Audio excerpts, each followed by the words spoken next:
Júlio, hoje o tema é tira dúvidas, né? Bom, primeira pergunta aqui que foi colocada para nós foi do Roger. Como conseguir emprego como assistente técnico? Quer começar, Thiagão? Sim. Vamos lá, vamos trocando a figurinha aqui. Hoje não tem nada combinado aqui, viu, galera? Hoje assim, não tem um script para a gente seguir, só tem as perguntas e a gente vai falando, o Thiago dá a opinião dele, eu falo a minha de cá, vocês perguntam daí, a gente toca o bet. Vocês também, se vocês quiserem fazer os comentários de vocês aí, fiquem à vontade, tem até peritos participando aqui da nossa live, né? Então fiquem tranquilos.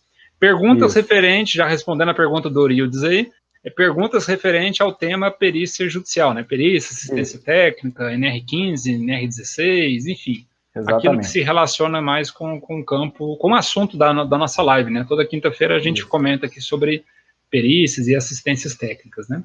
Exatamente. Bom, nessa primeira então, Júlio, como conseguir emprego como assistente técnico? Tá? Então, depois da pessoa lá fizer toda a preparação, né, o profissional se sentir seguro para atuar, ele tem duas vertentes para poder seguir, pode ser assistente técnico tanto do reclamante como da reclamada, tá? E pode atuar para as duas também, não tem essa questão. Então, monte uma boa apresentação, link todas as atividades que você já desenvolveu na área de segurança do trabalho, procure um bom escritório, um escritório de advocacia, um advogado amigo, se apresente para fazer assistência técnica, certo? Falando do caso para reclamante.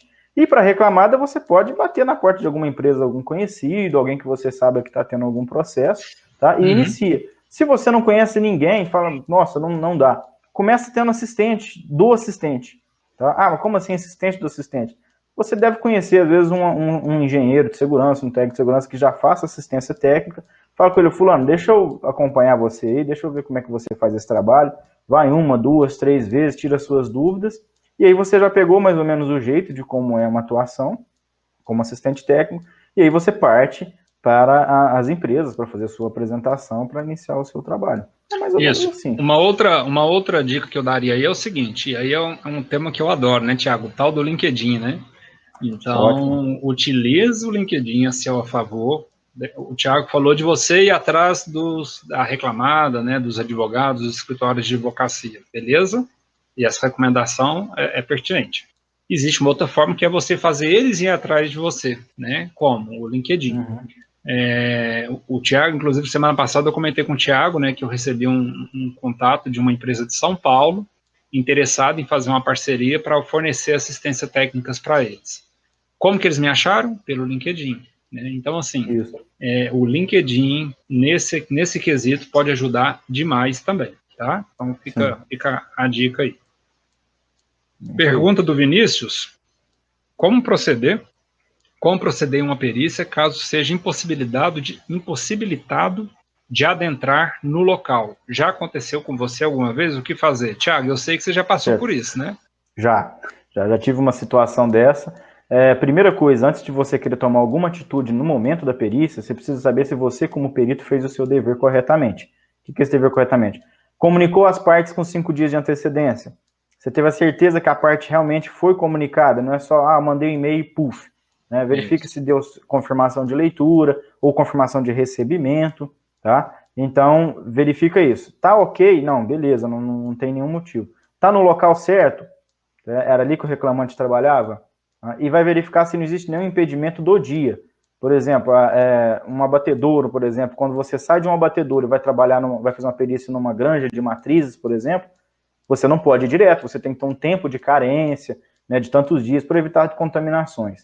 Atendeu todos esses itens, você chegou lá na empresa, você está vendo que é uma artimanha da empresa, algo para poder dificultar o seu trabalho, a melhor coisa é você pegar o telefone e ligar na vara do trabalho que te nomeou. Fala com o diretor de vara, porque geralmente o juiz está sempre na audiência, mas o diretor de vara vai te dar todas as orientações. E que está sempre próximo a ele também, né, Thiago? Sim, sempre tem que manter um bom relacionamento na vara do trabalho.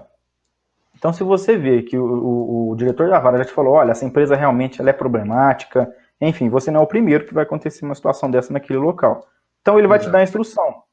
Eu já tive casos em que eu tive que aguardar, o diretor da vara fez uma petição, enfim, ele entrou em contato com um oficial de justiça, junto com a minha ata de nomeação, e eu tive que adentrar a empresa junto com essa ata. certo? É caso extremo? Aconteceu isso uma vez só, nunca mais aconteceu e não tive mais problema nessa empresa depois. Tá? Agora, você tem a opção de, às vezes, tentar conversar no momento. A melhor coisa que você pode fazer como perito é manter um bom diálogo. Isso. Então, chega, conversa, mas por qual motivo que você não quer deixar? Doutor, por causa disso, disso. Tá, não vou deixar por N motivo. Então, tenta entender o motivo da parte e aí você verifica se é plausível ou não, tomar alguma medida mais drástica. Tá? Porque uma perícia feita intensa é terrível. Inclusive, uma medida que o perito pode tomar também é até força policial. Porém, é bom evitar, né? Porque, poxa, né? Já chega de tanta coisa que acontece no mundo, né? Então, assim, realmente, se puder conversar tranquilo, né? Numa paz, é bem de boa. E quando o Thiago mencionou sobre essa questão de entrar em contato com o diretor da vara trabalhista, ele fica próximo ao juiz da vara do trabalho, né? Ele trabalha junto com o juiz. Então, qualquer coisa, ele passa o telefone também para o juiz e rapidamente a situação se resolve, né? A gente fala sempre, né, que o perito ele é a extensão do juiz, né? Ele é como se fosse o olho, o braço direito do juiz lá na perícia, né? Então, enfim, não é uma situação muito comum de acontecer, tá? Mas caso aconteça, pode tomar essa postura aí. Existe uma outra saída também, que é o seguinte, às vezes não impede o perito, né, mas às vezes impede o reclamante de adentrar a empresa, né, Thiago? É outra situação que pode acontecer, né? Se isso acontecer, né, de impedir o reclamante, sei lá, de repente já aconteceu conosco do reclamante, de repente, não levar os equipamentos de segurança e a reclamada não quiser fornecer, né? A reclamada não quis fornecer os equipamentos de proteção individual para esse reclamante adentrar as instalações da reclamada, falou, ele não vai poder entrar porque ele está sem os equipamentos de segurança. Então, tudo bem, já que não pode, então a gente faz a perícia aqui na portaria, por exemplo, entendeu? Faz na portaria da empresa, no momento de fazer as avaliações em campo, o reclamante ele vai ficar na portaria aguardando, o perito vai adentrar a empresa, fazer as avaliações, tudo que tem que fazer, fotografar, etc., e depois coletar mais alguma informação com o reclamante. Enfim, são algumas estratégias, né, Thiago? Por isso que é bom o reclamante ter um assistente técnico, tá? Porque pode ser que ele seja impedido de entrar, mas o assistente técnico, se estiver devidamente nomeado nos autos, não vai ter nenhum problema. Isso não é uma parte ligada diretamente. Tá? Eu tive um caso uma vez que um reclamante não entrou, mas por que ele não entrou? Porque além do processo trabalhista que o reclamante estava movendo, a empresa estava movendo uma ação contra aquela pessoa por roubo dentro da empresa. Então, ela foi mandada embora por acusação de roubo. Né? Então, a perícia trabalhista era só um braço do problema. Então, como é que eles iam? Nós não vamos permitir a entrada dele aqui. Existe boletim de ocorrência contra, existe um processo correndo. Então, é uma situação que está além do seu controle. Exato. Então, nem sempre vai ser 100%. Exatamente. É aquilo que a gente sempre fala, né? Para tudo também não existe uma receita de bolo, né? Apesar de a gente se basear sempre nas normas, mas cada situação é uma situação e precisa ser avaliada individualmente, né? Próxima pergunta aqui do Alex. Perícias relacionadas à emissão de PPP. Alex, perícias referentes a esse assunto não é muito comum, mas sempre tem, né? Não é muito comum aparecer, geralmente eu quero dizer o seguinte, que as mais frequentes são relacionadas à insalubridade, periculosidade, né? Mas de vez em quando aparece também essas perícias referentes à retificação de PPP, ou seja, o trabalhador ele sai da empresa, ele recebe a via do PPP dele, né? E ele olha, analisa e fala, poxa, mas não era essa situação que eu estava exposto aqui nessa empresa. Por exemplo, eu estava exposto a ruído e no PPP não tem nenhuma exposição a ruído, nenhuma quantificação desse agente, etc. E aí o trabalhador ele ingressa com uma ação na justiça, né, por intermédio do seu advogado, requerendo a retificação do PPP. Tá? E aí o perito ele é nomeado justamente para confrontar o PPP com a situação que ele trabalhava, as atividades que ele executava no ambiente da reclamada. Basicamente é isso. Isso. Tem uma quarta pergunta, né, Júlio, do Edson. Eu estou olhando para o lado aqui que eu fiz uma anotação. Quem não possui equipamentos para quantificar os riscos na perícia, é viável financeiramente fazer alocação para perícias gratuitas? A perícia gratuita, a gente está pensando lá na assistência judicial gratuita e é justamente ligado até nessa que você falou, Júlio, do PPP. Tá? Por exemplo, eu faço assistência também para a Justiça Federal, e a Justiça Federal, ela é quando o funcionário move, né, o réu move contra o INSS para aposentar. Aí uma delas você tem que fazer avaliação em loco para verificar os riscos ambientais ali. Então, vai depender do seu volume, tá? E do seu interesse, porque realmente a justiça gratuita não é que você está trabalhando de graça, mas a remuneração é menor. É menor. Tá? Então, é aconselhável você ter pelo menos um dosímetro e um medidor de estresse térmico, porque são os casos mais corriqueiros são relacionados a ruído e calor. Então é importante você ter esses equipamentos, seja ele comprado, seja ele alugado, né? Enfim, faça as suas contas e você não vai usar unicamente para aquilo, né? Então você tem que também ter outras fontes, você já é um profissional de segurança, então às vezes é o momento de você iniciar uma consultoria também, oferecer esses trabalhos para clientes, né? Não só ficar na perícia da justiça gratuita. Lembrando que para você atuar como perito, né? Vamos falar como perito e da parte de equipamentos, né? Cuidado para você não colocar isso como bloqueio, tá? Eu não vou atuar como perito porque eu não tenho equipamentos. Cuidado com isso, tá? Cuidado com isso. Quando eu comecei a atuar como perito, eu não tinha equipamentos também. Então, aí daí a importância de você também manter, né, um bom networking, conhecer as empresas, né, da sua cidade, empresas de consultoria, de saúde e segurança do trabalho, conhecer as pessoas, conhecer os proprietários, e se não conhecer, galera, é bater na porta. Olá, tudo bem? Meu nome é Júlio, eu sou engenheiro de segurança, gostaria de fazer alguma parceria aqui com vocês, né? Eu faço alguns trabalhos periciais ou algumas consultorias e tal, estou precisando de alguns equipamentos, eu queria saber se a gente poderia trocar em serviços, de repente você me presta o equipamento e eu faço algum serviço para você. Galera, existe aquele velho ditado, quem tem boca vai a Roma, né? E quem tem boca também consegue bons trabalhos, tá? Consegue. Quem pode ir atrás, né? Quem tem essa proatividade aí de poder ir atrás, de correr atrás, você consegue, tá? Então não consegue, cuidado para não ficar colocando obstáculos. Eu não vou ser perito porque eu não tenho equipamento. O equipamento é caro. Cara, preocupa com outra coisa. Preocupa em conseguir trabalhar, preocupa em conseguir as perícias, porque os equipamentos você acaba se virando e arrumando. E outra, uma assistência técnica que você fizer, né, é lógico, varia muito de região para região, mas uma assistência técnica que você fizer, você vai ganhar aí 700, 800, 1.000, 1.200, 1.500 reais, uma assistência técnica, tá? Então, vai lá, com 2 assistências técnicas, você praticamente já compra um bom dosímetro, correto, ô Thiago? Exato, é isso mesmo. Você consegue comprar um dosímetro à vista, né? Dividido em 12 vezes até. Eu falo assim, 2 assistências técnicas, você já compra um dosímetro à vista, né? Então, quer dizer, compra a prazo, né? Dilui-se em 12 pagamentos. Compra a prazo, gasta um pouquinho de dinheiro, né? A minha primeira perícia, eu gastei o dinheiro mesmo, eu fiz um bom churrasquinho com ela para comemorar, né? Então, às vezes você faz isso também, né? Gasta seu dinheiro aí com um negócio que vai te dar um prazer e divide em 12 vezes. Eu digo, complementando o que você falou, Júlio, cuidado para não ficar naquele looping, tá? Vou dar um exemplo fora da perícia. Eu não compro um carro porque eu não tenho CNH. Mas eu não tiro CNH porque eu não tenho carro. Aí você fica nesse looping, né? Então, você tem que sair disso. Tá? Então, entra para a perícia, surgiu a demanda, pega um dosímetro ali, com um colega, numa clínica, num engenheiro que já trabalha com isso, num técnico. Enfim, cara, não deixa de fazer o serviço porque não tem a oportunidade, né? Porque não tem o equipamento. Eu falei, nós falamos do perito. Agora, falando do assistente técnico, né? Geralmente, o assistente técnico, ele não leva os equipamentos de medição. O que o Júlio e o Thiago recomendam? Nós recomendamos que o assistente técnico leve, até mesmo para fazer, né, uma medição em conjunto com o perito, para poder confrontar os dados. Mas não é obrigatório. O perito, sim, ele tem que levar os equipamentos. Apesar que nós já vimos, o Thiago, nós já vimos muitos peritos não levar exatamente nada. Eu já vi peritos chegando na empresa com isso aqui, uma folha, e se brincar, ainda pegou uma caneta emprestada nossa.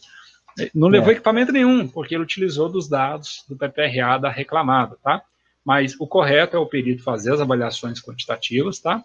E o assistente técnico, se ele puder levar os equipamentos, é ótimo. Se não puder, não tem problema. Você pode defender a reclamada ou pode defender o reclamante de outras formas sem os aparelhos de medição. Tá? Exatamente. Existe um outro mundo, né, completamente distante aí, né, completamente diferente, quero dizer, para você preparar a sua defesa, seja para o reclamante ou seja para o reclamado. Né?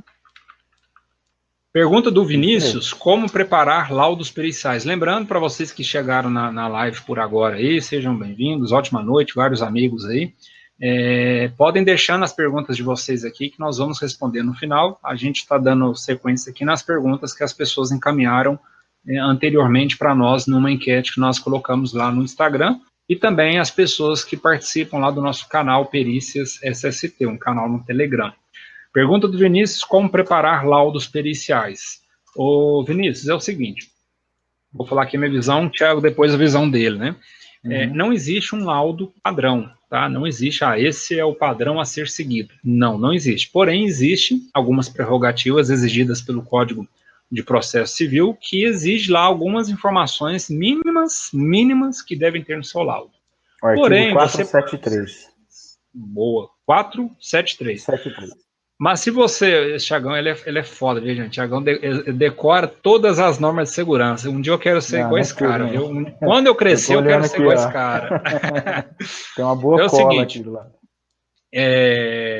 Olha aí, até me desconcentrou, cara. Esse Thiago, ele é fora de sério, viu, bicho? Você é foda, viu, Thiagão?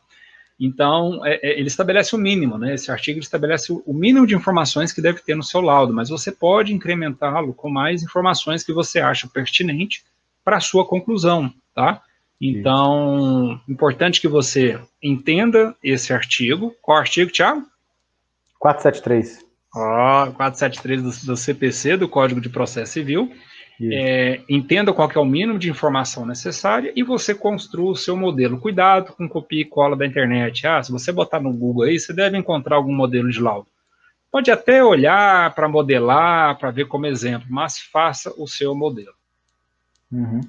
E complementando, né, Júlia, a questão do laudo pericial, você precisa ter uma lógica, tá? O que é essa lógica? Começo, meio e fim.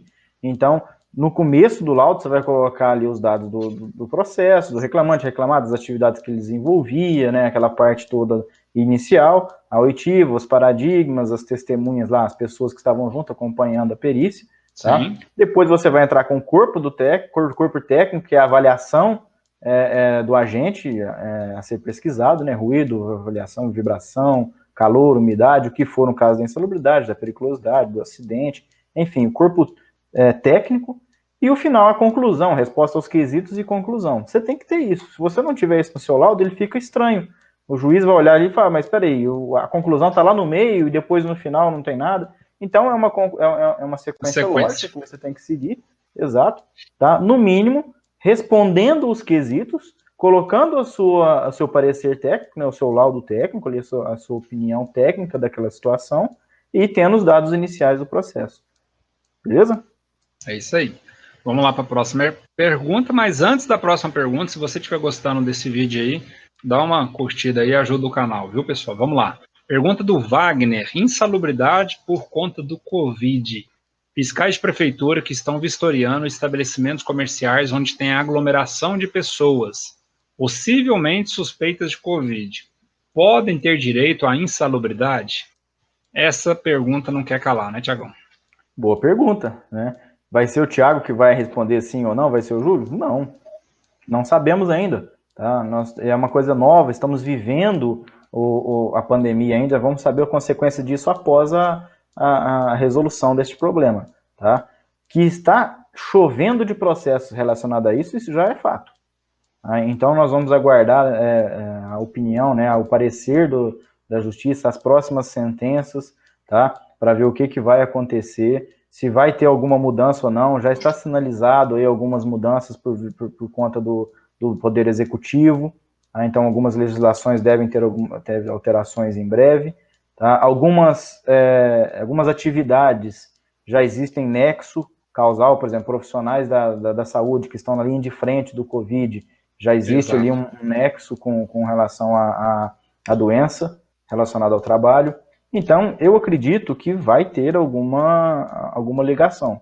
Agora, eu não sei te dizer a nível se vai ser insalubridade, se vai ser doença, se vai ser algum outro adicional, que a gente precisa aguardar as cenas dos próximos capítulos. Tá? Essa é a minha opinião. Não sei se a sua é a mesma. Concordo.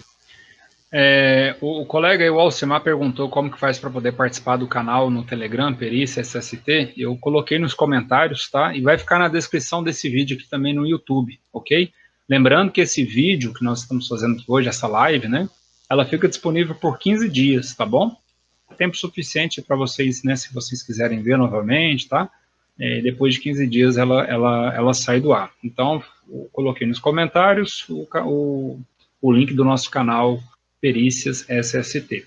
Pergunta do Fernando: quem pode ser perito e assistente de perícia e embasamento legal? Fernando, é o seguinte, falando do nosso mundo de SST, né? Porque se você for partir para o lado da administração, da engenharia civil, da engenharia mecânica, né? Existem vários profissionais que podem ser peritos. Falando da nossa área de SST, para ser perito, médico do trabalho, engenheiro de segurança, fisioterapeutas, basicamente é isso, né, Tiagão? Profissionais de nível superior, tá? Isso. Que tenha como conhecimento habilitado. Agora, por exemplo, se a perícia é de insalubridade e periculosidade, aí já é engenheiro de segurança ou médico do trabalho, tá? Então, existe aí algumas particularidades, mas, via de regra, são esses aí, né, para peritos de SST. O embasamento engenheiro também médico... no Código de Processo Civil, isso, engenheiro médico do trabalho. Está no Código de Processo Civil, no artigo 1, eu vou olhar agora, Julio, 156, tá? Gente, então, ele falou esse aqui, olhar e já sabe de cor isso aí. Tá? Então, lá diz, né, que o juiz vai ser assistido por profissionais de conhecimento técnico e científico, né? Então, ele traz as características, né, a permissão para se contratar um perito e o requisito dele, tá? Na nossa área, a gente já viu também, por exemplo, que as próprias normas regulamentadoras já dizem, laudo, a NR15, laudo feito por engenheiro de segurança médico do trabalho, né, já fez a mesma coisa, né, a instrução, decreto 3.048, a instrução normativa 77 do INSS, também fala nesses profissionais, certo? Agora, o Código de Processo Civil também permite, na verdade, ele não restringe, né, é o contrário, né, ele não fala nada contra a participação do assistente técnico não ser de nível superior. Tá? O que a gente recomenda, nós falamos isso na live passada, e a gente sempre fala, você tem que ser o quê? Um profissional da área. Então você tem que ser um técnico de segurança, você tem que ser um engenheiro de segurança, com tecnólogo, com conhecimento em segurança do trabalho, tá? Você vai colocar alguém que não tem conhecimento nenhum em segurança do trabalho para ser seu assistente técnico, você não vai ter resultado positivo.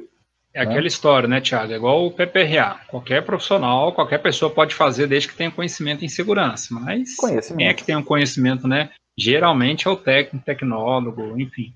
Apesar que eu conheço, por exemplo, administradores que têm um conhecimento excelente em segurança do trabalho, mas, via de regra, geralmente são os técnicos, tecnólogos, engenheiros de segurança, né, quem elaboram um PPRA que tem expertise para isso. E a mesma situação acontece na assistência técnica, tá? Então, para ser assistente técnico, não é necessário ter uma engenharia, uma graduação, uma pós-graduação, tá? Nível técnico, tecnólogo, pode atuar como assistente técnico também. Isso mesmo. Próxima pergunta do Newton agora, né? Do Newton, isso. Como é feita uma avaliação pelo perito ou assistente técnico durante uma perícia? Por exemplo, ruído. Perito ou assistente fica toda a carga horária na empresa para fazer esta avaliação? Certo. O que é o sonho, né, de todo assistente técnico é que o perito fique 8 horas lá na empresa fazendo uma dosimetria de ruído, né? Mas não é isso que acontece. O que eu recomendo tanto para o perito quanto para o assistente técnico, principalmente na questão do ruído, avalie um tempo que seja suficiente para fazer a projeção para 8 horas e que essa projeção seja correta. O que eu digo quando projeção correta? Você tem, por exemplo, um funcionário que trabalha de manhã exposto a um nível de ruído e à tarde exposto a outro. Você precisa fazer uma avaliação que contemple esses dois períodos para que na projeção do dia saia algo parecido, né, muito parecido com a realidade de 8 horas. Porque senão você vai fazer uma avaliação de 40 minutos na parte da manhã, onde tem uma exposição que não é representativa do dia todo dele, e você não vai ter a correta avaliação para o seu laudo pericial. Então, qual é a melhor forma de fazer isso? É conversando. Então, conversa com o paradigma que tiver lá na empresa, com o próprio reclamante para verificar os setores de trabalho, o que ele desenvolvia, com os assistentes técnicos, chegue num consenso na perícia e faça a avaliação pelo tempo que ficar determinado ali, tá? O que acontece é que, às vezes, nós peritos, né, eu me enquadro como perito, a gente cria uma logística. Então, eu falo, olha, eu vou fazer 2 perícias de manhã, 2 à tarde, ou uma de manhã, uma à tarde, né? Então, o perito tem que ter a consciência que se deparar com uma situação dessa, onde você tem que fazer uma avaliação por um período maior, você às vezes vai ter que remarcar as outras, tá? E para poder terminar aquela ali. Ou falar, olha, nós vamos voltar aqui para fazer uma avaliação de ruído com um tempo maior. Enfim, o que você não pode é fazer uma medição que não seja representativa da exposição real do reclamante, porque isso vai gerar questionamento do assistente técnico até o final do processo. Ele vai estar sempre martelando ali. Pode ser que o juiz mande você refazer, então você tem esse retrabalho. Então, o ideal é, na perícia, fazer o negócio mais consensado e bem feito possível. Agora, se ele aparecer com decibelímetro lá, aí sim vai ter que ficar a jornada toda de trabalho, né, Thiago? É complicado, né? Como é que você vai fazer, né? Eu já tive perícia que realmente o cara levou um decibelímetro, né? Ele era tão antigo o decibelímetro que ele era de analógico ainda.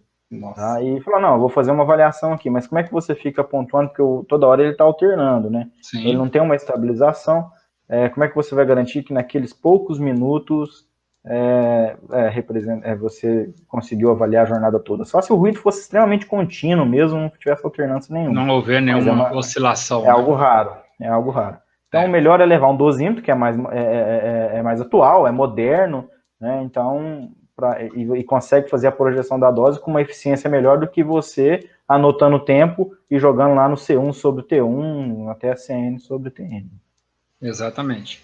Eu acho que o grande segredo, né, Thiago, é você entender o ciclo da exposição desse trabalhador e a rotina, né? E a atividade, o que ele faz no dia a dia, né? Os ambientes que ele frequenta, se o nível de ruído é o mesmo, ou se ele oscila, é diferente, enfim. De novo, não existe uma receita de bolo. Cada situação é uma situação que deve ser tratada como tal, né? Isso. Bom, a última pergunta aqui dessas que a galera mandou para nós com antecedência, né? E nós já vamos dar andamento nas perguntas que vocês estão encaminhando aqui nos comentários para nós. Pergunta do Figueiredo, pergunta bem interessante: qual o tamanho do impacto técnico e financeiro da reforma trabalhista no exercício do perito? Legal. Teve a curva e hoje já voltou à normalização. Logo quando saiu a reforma trabalhista, os processos deram uma despencada. Tá? E ainda está em baixa, mas assim, Thiagão, melhorou a qualidade. Só reforçar aí para o pessoal, né, o que foi essa mudança que aconteceu, que talvez muitos não saibam, né? Você vai falar ou você quer que eu fale? Foi em 2015, né, Thiagão? Isso. 2015 teve uma reforma trabalhista em que, de forma resumida, né, passou para o sucumbente o custos com 2017, os honorários... 2017, os honorários periciais, né? Ou seja, se o reclamante perder a perícia, ele quem paga... a grande mudança, a maior delas, né? Uma das principais, o que causou essa curva que o Thiago mencionou, né? Ou seja, havia um número muito alto de perícias. Na verdade, antigamente, como que acontecia? De processo, como que acontecia antigamente? O funcionário saía da empresa, na porta da empresa já tinha ali 10 advogados esperando, né? O que a gente chamava de advogado de porta de empresa, né? Enfim. E esse advogado já orientava o trabalhador a ingressar com uma ação, pedindo lá hora extra, horas itíneres, etc., né? Mais assuntos relacionados a recursos humanos, e sempre incluía aí a questão da insalubridade, da periculosidade, retificação de PPP, enfim, tudo que fosse possível incluir, acidente de trabalho, o advogado incluía. Porém, com essa mudança, a coisa ficou, poxa, agora não dá pra gente, né, porque dependendo do que a gente colocar aqui, se a gente perder, a gente que eu digo, o advogado e o reclamante, a gente vai ter que pagar o honorário pericial. Então a coisa agora apertou um pouco. Então essa foi uma das principais mudanças, né, que aconteceu, que acabaram, né, diminuindo essa quantidade de perícias, né.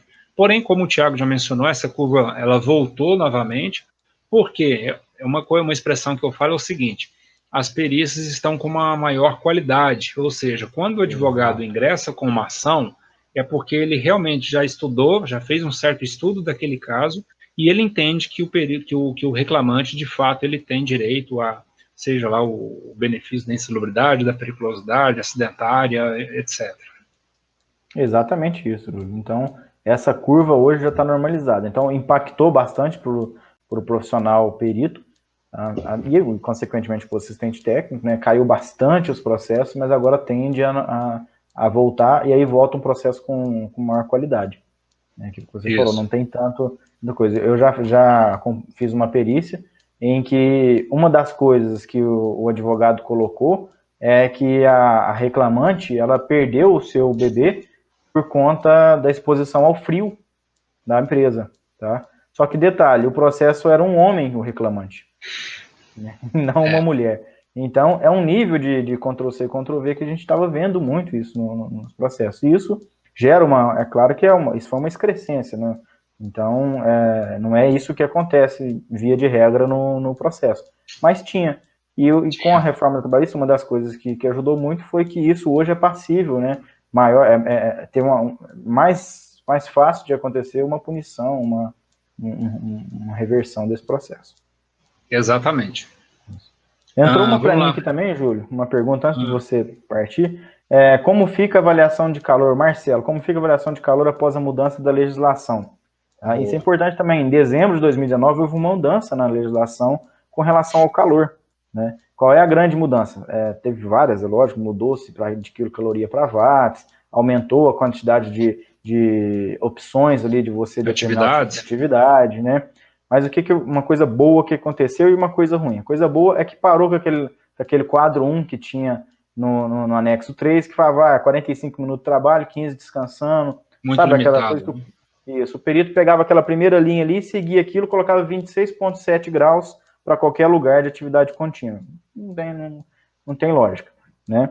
Então, isso foi uma coisa boa que aconteceu. A coisa ruim é que hoje não existe mais aplicação de insalubridade para atividade a céu aberto sem fonte artificial. Então, você pega uma pessoa que trabalha na lavoura, tá? Cortando lá a cana ou fazendo plantio na sua lavoura, está exposta ao sol das 7 da manhã às 17 horas, né? Tem risco de ter ali uma doença, um câncer, um problema de desidratação, enfim, exposta ao calor o dia todo do sol. Então, a legislação hoje não tem mais a questão da avaliação para a área aberta sem fonte artificial. Então, isso foi o ruim. Isso tá? De dezembro de 2019 para cá. Isso. Ou seja, né, a gente sempre conta 5 anos para trás, então se um trabalhador, por exemplo, sair da empresa hoje e ele teve essa exposição, né, antes de 2019, ele pode ingressar com uma ação e o perito, de forma correta, ele deve fazer essa avaliação com a norma antiga até dezembro de 2019, de dezembro de 2019 para frente com a nova norma, né, Thiago? Perfeito, é isso mesmo. Vamos lá para as perguntas do pessoal está mandando aqui durante a live? Vamos lá. Primeira pergunta do Márcio Kiel. O que o perito deve fazer quando o reclamante não aparece na perícia, mas o advogado assistente está presente? Márcio, é o seguinte, se o perito fez a sua parte de comunicar as partes, até porque o advogado, né, e o assistente está lá, então quer dizer que o perito fez a parte dele, de avisar e tudo mais. Se o reclamante não está, a perícia acontece da mesma forma, tá? Porém, se o advogado e o assistente está, a chance do reclamante estar presente também é muito grande, geralmente eles até vão juntos. Mas eu já presenciei situações, né, já participei de situações em que aconteceu exatamente isso. No caso, tinha só o advogado, o reclamante não apareceu e a perícia aconteceu da mesma forma, tá? E uma pergunta que vem dessa, é importante, é 100% necessário, é inviável uma perícia sem um reclamante? Não, tá? Por quê? Eu preciso do reclamante para saber a atividade que ele desenvolvia, tá lá na inicial. Então, se o advogado fez uma boa inicial, você sabe exatamente qual era o posto de trabalho e qual eram as atividades desenvolvidas por aquela pessoa dentro da reclamada. Então, se baseie pelo que está na inicial, ok? Verifique também com o que colocou-se na defesa, né, que a reclamada colocou na defesa, que você já tem esse dado. Então, esse dado, às vezes, você não necessariamente você precisa que o reclamante te diga isso novamente, tá? E aí você vai para campo. A perícia, o coração da perícia é no campo. Você precisa fazer as avaliações, fazer as análises, porque o resto tudo já tem no processo. Eu preciso ficar perguntando se ele recebia EPI? Tá lá, se tiver ficha de EPI, você analisa. Se não tiver, não teve EPI entregue, porque a empresa não apresentou. Tá? Então, muitas das vezes o perito perde tempo fazendo algumas coisas e que ele pode resolver mais rápido definindo ali a avaliação do ruído corretamente, a avaliação de vibração, de calor do agente físico, e fica se apegando a detalhes, ok? Então, comentário do Luciano aí, passei por isso hoje, Márcio, o perito realizou a perícia e registrou que os reclamantes não vieram. Exatamente, é isso aí. Coloca no processo, no laudo dele. Próxima pergunta do Orildes. Quando possível, a perícia pode ser feita junto com o acidentado, como se fosse uma acariação de situação em loco? Ou ele não pode participar de uma perícia que possa lhe dar uma advertência? Bom, nesse caso seria uma perícia acidentária, pelo que eu estou entendendo, né, Orildes? O perito, se ele achar por bem que o acidentado ele deve participar, sim, ele pode convocar a participação do acidentado, do supervisor, do gestor, de paradigmas, né, de funcionários que trabalhavam com esse acidentado, sem problemas nenhum, tá? Vamos ver aqui as próximas. Paulo Clemente, no caso mencionado PPP, o perito é obrigado a fazer avaliação quantitativa, já que para avaliar carece maior tempo para avaliação? É importante essa questão, hein? Primeiro você precisa verificar se existe o posto de trabalho, se esse posto de trabalho na data de hoje é a mesma coisa, né, ou tem a condição similar ao período avaliado que você está fazendo a perícia. Tá? Porque como a perícia é para aposentadoria, é para o PPP, você precisa sim fazer a avaliação. A não ser que não tenha mais um ambiente, a situação não seja mais aquela, a empresa mudou de lugar, enfim, você peticiona para o juiz e fala, olha, como vamos resolver? Tá? Agora, se você está no mesmo ambiente, tem as mesmas condições, o maquinário é o mesmo, a forma de se trabalhar é a mesma, você tem que fazer a avaliação, porque depois o INSS, lá no seu conjunto com o procurador, vai fazer os seus questionamentos. O nobre perito realizou a avaliação considerando o NEM, tá? Observou-se a instrução normativa 77 com relação à forma de avaliação, é habitual e permanente, não ocasional, não intermitente, então você precisa saber essas coisas e precisa, para isso, fazer a avaliação. Então você acaba tendo sim que fazer a avaliação quantitativa. Comentário do Ronan, na última perícia que acompanhei, o perito oficial teve a cara de pau de copiar o resultado da avaliação de ruído do PPRA da reclamada e transcrevê-la para seu laudo informando ser sua avaliação. Esse é o problema. Aí é problema. Porque, tipo assim, Ronan, se ele copia os laudos, se ele transcreve, né, se ele copia os laudos, as quantificações feitas do PPRA da reclamada, se esse PPRA foi feito, de repente, por uma empresa terceirizada, ou até mesmo pela equipe interna dessa reclamada, mas ele está bem estruturado, tem ali anexados certificados de calibração dos equipamentos, talvez foi assistido por um engenheiro de segurança, de repente tem uma RT recolhida, ele até pode considerar. Júlio e Thiago, vocês recomendam isso? Não, nós recomendamos que o perito faça a sua avaliação, pelo menos é assim que a gente conduz nas nossas perícias, tá? Vocês já viram isso acontecer como assistente técnico? Demais, já vi demais. Agora, ele falar que a avaliação foi a dele, aí não, aí é muita sacanagem, né? É muita cara de pau mesmo, como eu estou usando a expressão. Não citou a fonte, né? Estou usando a expressão que o Ronan citou aí, né? O Alcimar, como faço para participar? Para participar do grupo do Telegram, eu já coloquei aqui nos comentários, tá bom, Alcimar? E também vai estar disponível na legenda do vídeo aqui do YouTube, o link para vocês participarem lá. Pergunta do Paulo Clemente. O perito não pode declinar de realizar avaliações quantitativas e solicitar ao juízo que a empresa o faça e forneça dentro de um determinado prazo? Depende. Deixa eu responder rapidinho. Depende. Se for avaliação química, pode até ser, tá? Então, se você está fazendo avaliação de ruído, fala, não, doutor, excelência, pede para a empresa avaliar, acabou, esquece isso, tá? Exato. Vai colocar outro perito. E outro? Agora, não pode falar, João. Não, fica à vontade. Agora, se é avaliação química, tá? Precisa fazer uma avaliação de tolueno no ambiente, então você vai gastar com laboratório. O que eu recomendo? Faça uma petição para o juiz, justifique os seus custos e pede o adiantamento de honorário, ok? Não que a empresa faça avaliação, tá? Até para garantir a idoneidade, né, e a imparcialidade dessa avaliação, tá bom? Então, o ideal é sempre o perito fazer, com o adiantamento dos honorários. Se não for adiantar os honorários, aí você decide se cabe no seu orçamento ou não, se você vai correr o risco. Eu já fiz avaliações ambientais quantitativas de fumo metálico, tá, de vapores orgânicos, né, benzeno, tolueno, xileno, etilbenzeno, porque eu contabilizei, eu falei, olha, eu vou ter menos trabalho se eu já fizer essa avaliação aqui e colocar para receber depois, do que fazer petição e aguardar, ver se vai ter ou não esse recolhimento, depois eu coloco isso nos meus honorários e deixo o juiz decidir. Mas cada caso é um Isso. caso. E um detalhe que, se você pedir para uma das partes, né, reclamada, fazer avaliação de ruído, você corre o risco dela fazer mal feito, né? Você não vai estar sabendo como que ela está fazendo, e a outra parte pode contestar. Poxa, a reclamada fez avaliação de ruído e apresentou aqui um ruído de 70 decibéis. E aí pode Com ter certeza. reclamação da outra parte, né? Se eu sou assistente técnico, acontece na hora. Eu falo, não, de forma nenhuma, doutor. Se o senhor não tem competência para fazer a avaliação, o senhor pede destituição do processo É isso aí. da perícia e vamos nomear outro. Pergunta do Matheus: é possível atuar como perito e simultaneamente como assistente técnico? Sim, Matheus, é possível. Agora, isso tudo depende aí também a gente fala muito da questão da região, né? Sua cidade. Se a sua cidade for muito pequena, pode acontecer um probleminha aí. Daqui a pouco você está caindo uma perícia para você fazer exatamente numa empresa onde você já é assistente técnico, tá? Ou você é consultor dessa empresa. E aí você vai ter que declinar. Aí você começa a declinar daqui, dali, daqui a pouco o juiz, né, não vai mais te nomear porque não pode contar com a sua participação como perito. Mas aí você também pode tomar uma decisão, você vai seguir como perito ou como assistente. Agora, se a cidade é uma cidade um pouco maior, você pode atuar, não tem problema, para os dois lados. Acontece muito essa situação e num determinado momento, o profissional ele acaba tomando a decisão de forma natural, né, Tiago? Ele acaba, não, eu vou seguir com minha assistência técnica. Ah, não, eu vou ficar somente como perito. Justamente para não dar esses confrontos aí, né? Isso mesmo.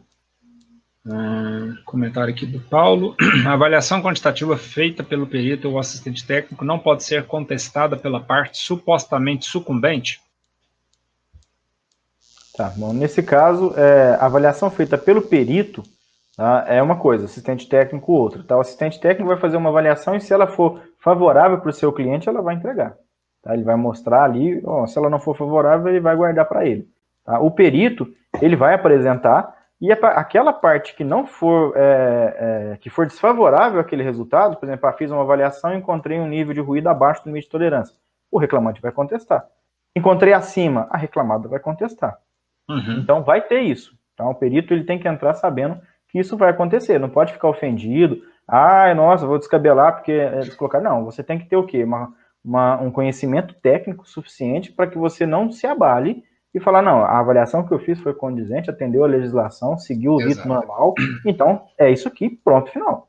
Agora você não pode ficar, nossa, mudou isso, mudou aquilo, não, entendeu? A opinião feita, né, o parecer emitido, continua. Mantém, né, Tiago? Mantém. Mantém. O Luciano, o perito pode se recusar a receber os honorários de um trabalhador que perdeu uma ação, tendo em vista que muitos não têm condições de pagar? Como fica a situação? Luciano, se o trabalho pericial foi feito, é devido você receber por eles, né, por esse trabalho. Porém, quando o trabalhador não tem condições, ele entra com benefício da justiça gratuita, né? Então, caso ele perca a justiça, né, se ele for beneficiário da justiça gratuita, quem vai pagar esse perito é a União, tá certo? É lógico que isso geralmente é no final do processo, né? Mas é dessa forma que acontece, tá bom? E é importante falar também que nenhuma parte te paga, tá? Não é a empresa que vai pegar o dinheiro e vai depositar na conta do perito, não é o reclamante que vai pegar o dinheiro e vai depositar na conta do perito. Isso. Tá? Tudo isso é feito via justiça. Então, se por acaso uma das partes vai ter que fazer o pagamento, ela vai pegar uma guia da justiça, vai pagar essa guia, esse dinheiro vai para a conta do TRT e ele sim vai fazer o seu pagamento.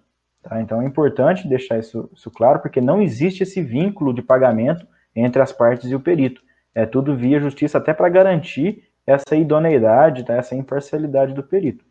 Complementando só, Júlio, o Orildes fez uma pergunta aqui, que eu acho importante a gente colocar. Ele precisa ter algum curso superior para ser um perito? Ou somente o curso que vocês também ministram já é suficiente para tal? Para ser perito, nós já falamos aqui anteriormente, tem que ser engenheiro de segurança do trabalho, ou médico do trabalho, ou um profissional de nível superior com conhecimento específico naquela área da perícia. Tá? Isso. Agora, convenhamos aqui, né? Não sei aonde o senhor está, se teve isso na qualificação lá, mas a engenharia de segurança em si, basicamente, ela não forma um perito. Você tem uma noção lá sobre a NR15, NR16, questões acidentárias, mas você não tem uma matéria específica ali, algo profundo sobre perícia. Então, Exatamente. Por isso que a gente recomenda, não só o nosso curso, né, Júlio? Quem quer atuar na área tem que fazer algum curso específico. Qualquer um não também, porque muito curso. Avalie. Tá? Mas, enfim, avalie com quem compense, mas é interessante que você faça, assim, um curso para ficar mais preparado, tá? Para saber o que é reclamante, o que é reclamado, o que é um termo, o que é sentença, o que é orientação jurisprudencial, prazos, processo, enfim, o rito processual, o rito da perícia. É importante você fazer um curso, sim.